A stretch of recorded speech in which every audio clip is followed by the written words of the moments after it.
अमर राष्ट्रभक्त सुभाष चंद्र बोस का जीवन संघर्षों की एक ऐसी कहानी संजोए हुए है जो सदा सदा हमें सत्य और न्याय के लिए बलिदान होने की प्रेरणा देता रहेगा और हमारा पथ प्रशस्त करता रहेगा।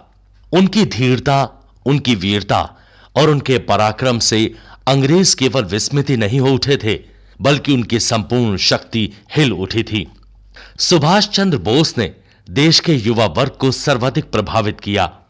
इनके परिवार के सब लोग मूल रूप से बंगाल के 24 परगना जनपद के दालिया नामक गांव के निवासी थे, परंतु इनके पिता श्री जानकीनाथ बोस अंग्रेजों के भक्त थे और वो सरकारी वकील के रूप में जगन्नाथपुरी के पास कटक में कार्य करते थे। यहीं पर सन 1897 को माता प्रभावती की कोख से इनका जन्म हुआ। माता अत्यंत विदुषी और धार्मिक प्रवृत्ति की थीं।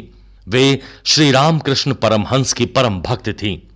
धनी परिवार में जन्म लेने के बाद भी सुभाष चंद्र बोस ने सादा जीवन जीने का अभ्यास प्रारंभ से ही डाल रखा था। वे सर्दी, गर्मी, बरसात के दिनों में भी सदा फर्श पर सोते थे। मां देखती तो हृदय भर आता और गोद में उठाकर पलंग पर सुला देती, परंतु पुत्र कहता, हमारे पूर्वज ऋषि मुनि भी इसी भूमि पर सोते थे। 1902 में स्थानीय इंग्लिश स्कूल में उन्हें पढ़ने भेजा गया। अंग्रेज विद्यार्थियों के हिंदुओं के प्रति घृणा के व्यवहार ने सुभाष चंद्र बोस के मन पर प्रतिकूल प्रभाव डाला। 1913 में रेवनशा स्कूल से हाई स्कूल प्रथम श्रेणी और 1915 में FA की परीक्षा प्रथम श्रेणी में इन्होंने उत्तीर्ण की। 1919 में BA प्रथम श्रेणी से उत्तीर्ण किया। रामकृष्ण परमहंस और स्वामी विवेकानंद से वे अधिक प्रभावित हुए और सन्यासी बनने के लिए निकल पड़े, परंतु हरिद्वार, वृंदावन आदि में साधुओं का आडंबरपूर्ण जीवन देखकर वापस लौट आए और अध्ययन में रुचि लेने लगे। पिता राजभक्त होने के कारण सुभाष को ICS अधिकारी बनाना चाहते थे। पिता की आज्ञा मानकर वो इंग्लैंड गए और ICS में चौथा स्थान प्राप्त किया। असहयोग आंदोलन ने सुभाष चंद्र को आकृष्ट किया। 1921 में ICS से त्यागपत्र देकर स्वतंत्रता संघर्ष में वो सक्रिय हो गए। देशबंधु चित्तरंजन दास से सुभाष बहुत प्रभावित हुए और उनके अनुयायी बनकर अधिक सक्रिय हो गए। उन्हें राष्ट्रीय विद्यापीठ का आचार्य और कांग्रेस स्वयंसेवक दल का प्रधान बना दिया गया।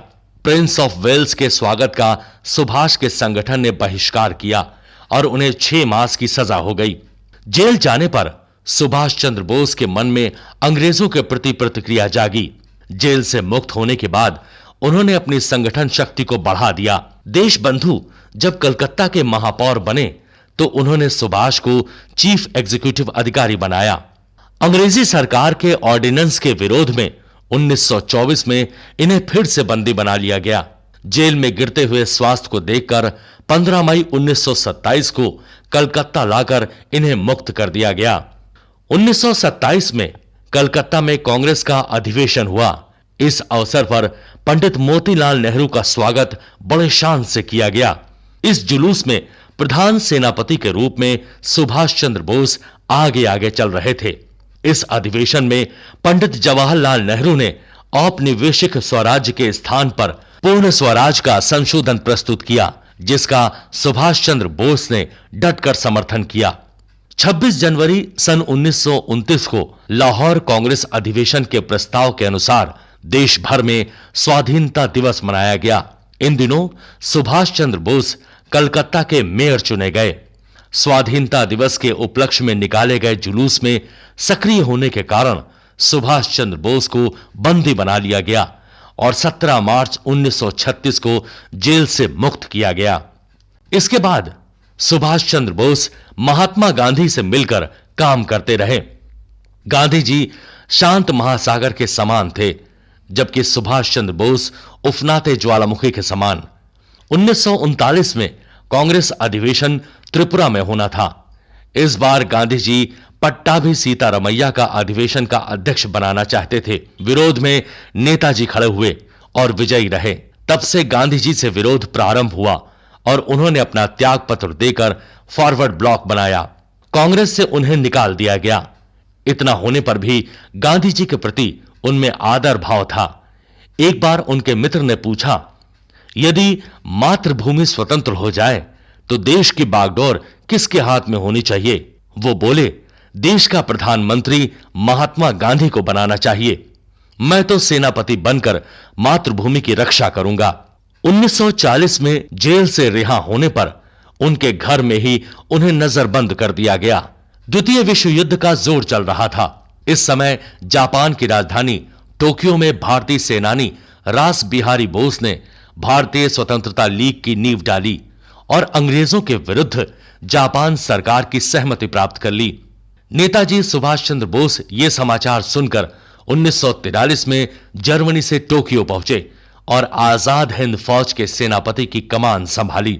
आजाद हिंद सरकार की घोषणा होते ही इटली, चीन, जापान, जर्मनी आदि 9 देशों ने उसे मान्यता दे दी। आजाद हिंद सरकार की राजधानी पहले सिंगापुर, बाद में रंगून को बनाया गया। अचानक 23 अगस्त 1945 को टोक्यो रेडियो से यह समाचार सुनकर संपूर्ण विश्व हतप्रभ हो गया कि नेताजी सुभाष चंद्र बोस हवाई जहाज की दुर्घटना में बुरी तरह घायल हो गए हैं और 18 अगस्त की रात्रि स्वर्ग सिधार गए हैं। नेताजी की लोकप्रियता, दिलेरी, पराक्रम और मातृभूमि के प्रति प्रगाढ़ प्रेम सदैव स्मरणीय रहेगा। जो कोई जब भी नेताजी के जीवन चरित्र को पढ़ेगा वो निश्चित ही मातृभूमि के प्रति अपने कर्तव्य निर्वाह की प्रेरणा प्राप्त करता रहेगा।